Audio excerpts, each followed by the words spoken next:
एक बार हरे भरे जंगल में बसे एक नदी के किनारे ओलिवर नाम का एक ऊदबिलाव और क्लियो नाम की एक बिल्ली रहती थी। ओलिवर को पानी की शांति पसंद थी, जबकि क्लियो को जंगल का आराम पसंद था।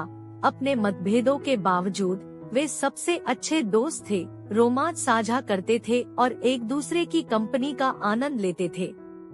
एक धूप भरी दोपहर में जब वे नदी के किनारे आराम कर रहे थे, एक विवाद पैदा हो गया। ओलिवर तैरना और पानी में खेलना चाहता था, जबकि क्लियो को तेज धूप में बैठना और तितलियों का पीछा करना पसंद था। मुझे समझ नहीं आता कि आप उस गीली नदी में इतना समय क्यों बिताते हैं, क्लियो ने चिढ़कर अपनी पूंछ हिलाते हुए शिकायत की। यह गीला नहीं है, यह ताज़ा है, ओलिवर ने खेल खेल में पानी छिड़कते हुए प्रतिवाद किया। उनका तर्क तेजी से बढ़ा। प्रत्येक ने इस बात पर जोर दिया कि उनकी अपनी प्राथमिकता श्रेष्ठ थी। क्लियो ने ओलिवर पर पानी के प्रति अत्यधिक जुनूनी होने का आरोप लगाया, जबकि ओलिवर ने अत्यधिक आलसी और साहसी होने के लिए क्लियो की आलोचना की।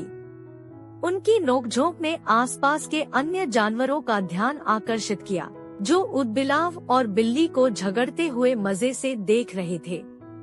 जब ऐसा लगा कि उनकी दोस्ती को अपूरणीय क्षति हो सकती है, तो पास बैठे एक बुद्धिमान बूढ़े उल्लू ने हस्तक्षेप किया। उल्लू ने ध्यान आकर्षित करने वाली आवाज के साथ गंभीरता से कहा, प्यारे दोस्तों, जब आप अपने अद्वितीय गुणों की सुंदरता का जश्न मना सकते हैं, तो मतभेदों पर बहस करने में समय क्यों बर्बाद करें?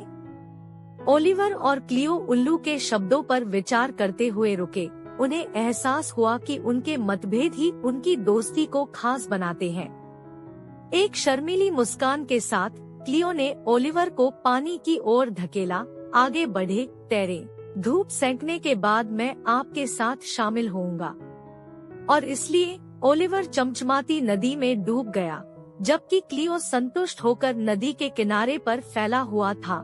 हो सकता है कि वे अपनी पसंदीदा गतिविधियों पर असहमत हों, लेकिन वे दोनों अपने बीच साझा किए गए बंधन को संजोते थे।